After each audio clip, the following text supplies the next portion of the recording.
कर दिया कि सफदर को भी सुने। आज तक इन्होंने उस अदालत के ऑर्डर पर पंजाब पुलिस ने मुझे नहीं सुना। मैं कल 12 अक्टूबर जो मैं स्याह मनाते हैं उस दिन मैं पेशावर के एक थाने में दरख्वास्त दी कि चूँकि पंजाब में इन्होंने हमला करवाया और ये हमला नाकाम हो गया, अब ये मुझे पेशावर में चेयरमैन नेब ने वारंट इशू किए कि इसको अरेस्ट करो और ये मुझे अपनी कस्टडी में ला के मारना चाहता है। मुझे जहर दे, मुझे इंजेक्शन लगा दे, मुझे टॉर्चर कर दे, मुझे किसी एजेंसी के हवाले कर दे। ये हो सकता है? मैं रिकॉर्ड का हिस्सा बना के आया हूँ। मैं जब 2018 में गिरफ्तारी दे रहा था तो मैंने कहा अगर मुझे और मेरे ख़ानदान को कुछ हो गया, जनरल फैज़ हमीद DG जो आजकल DGISI है, जुर्रत करे मीडिया मेरे इस बात को रिकॉर्ड करे, तो मैंने कहा मैंने अपने ख़ानदान को, वकीलों को बता दिया कि इस पे FIR कर दो। एक वो बुक्स चला रहा है, चेयरमैन नेब के ख़िलाफ़ मैंने केस किया, वो बुक्स चला रहा है, अब रेफरेंस दायर कर रहा हूँ। तीसरा सबसे बड़ा बुक्स आज पाकिस्तान के कलीदी ओहदों पे बैठे कादियानी, मिर्ज़ाई, अहमदी जो 73 के आइन के नीचे काफिर हैं, उनके ख़िलाफ़ मैंने पार्लियामेंट में बतौर रुकन पार्लियामेंट तकरीर की। मैंने कहा जी इनका हिसाब किया जाए, इनको पैसा कहाँ से आता है? ये रियासत 8वीं रियासत है, इसमें इनको कलीदी ओहदों पर आज पसे पर्दा मेरे केस पर पाकिस्तान और पूरी दुनिया में ख़त्म नबूवत के मुनकर कादियानी उसके पीछे, और पाकिस्तान की एक बहुत बड़ी एजेंसी जिसका नाम नवाज शरीफ साहब ने गुजरांवाले में लिया था, जनरल फैज़ हमीद इसके पीछे, इस केस के पीछे। मैं अकेला लड़ रहा हूँ। मैं किस से लड़ूँ? नेब से लड़ूँ, फैज़ हमीद से लड़ूँ, इदारों से लड़ूँ? या तो इंसाफ अदालत देगी तो मैं आगे निकलूँगा। और सबसे बड़ी बात यह है कि सुप्रीम कोर्ट ऑफ पाकिस्तान ने एक JIT बनाई। JIT ने 6 घंटे मेरी इंक्वायरी की, मेरे एसेट्स को उन्होंने अच्छी तरह खंगाला, उनको कुछ नहीं मिला। मेरी एक रिपोर्ट सुप्रीम कोर्ट में चली गई कि जी ये एसेट्स हमने देखे हैं। सुप्रीम कोर्ट ने मुझे कोई ऑर्डर नहीं किया, मुझे वहाँ से उस इंक्वायरी के रिपोर्ट के बदले में मुझे सुप्रीम कोर्ट ने बरी कर दिया। आज चेयरमैन नेब कंटेम्प्ट ऑफ कोर्ट कर रहा है मेरा वारंट इशू करके। मुझसे एसेट्स पूछने से पहले जो इंक्वायरी JIT ने की है उसको स्टडी करे, चेयरमैन नेब करे। यहाँ पेशावर वाले नेब वाले जो हैं वो समझ रहे हैं कि प्रॉब्लम कहाँ है।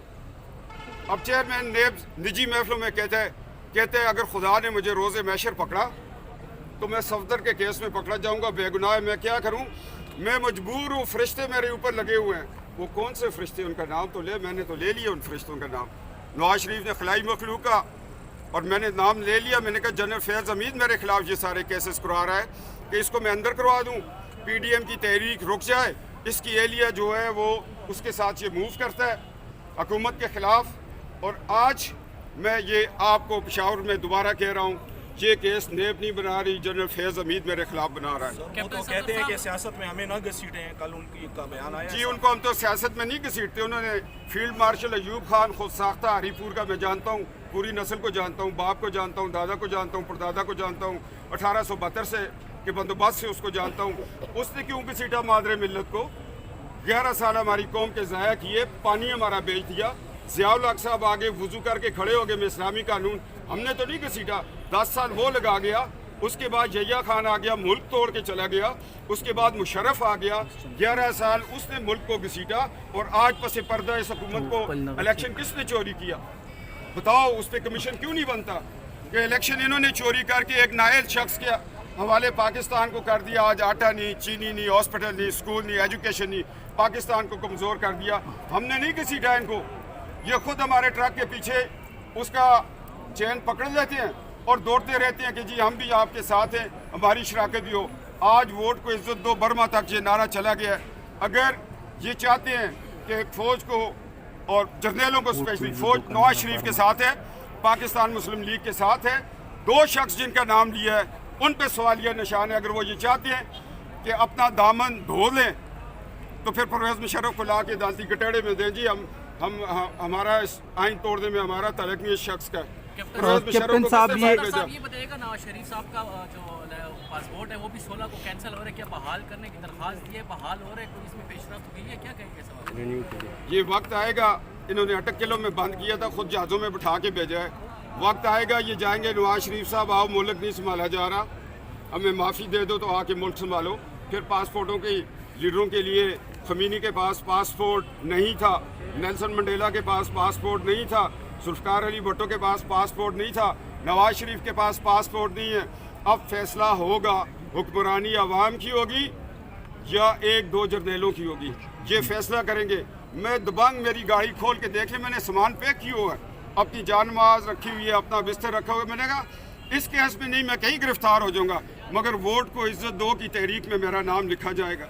मैं उन मुजाहिदों में इंशाल्लाह शामिल हूँ जो इस मुल्क को सिविलियन सुपरमेसी के लिए अपनी कुर्बानी दे रहे हैं। मुझे इस चीज़ की परवाह नहीं है कि मुझे नेब गिरफ्तार करे, मुझे किसी केस में गिरफ्तार करे, मगर मैं आज ये बताना चाह रहा हूँ, जिन लोगों के खिलाफ मैंने चूंक थाने में दरख्वास्त दी है, वो चाहते हैं कि नेब की कस्टडी में लाकर, अब सवालिया निशान है, सेठ वकार का लोग कहते हैं कि जी वो अच्छा भला था मर गया, खादुम हुसैन रिजवी अच्छा भला था मर गया, कल कहेंगे जी कैप्टन साहब तो अच्छा भला नेब के पास था मर गया।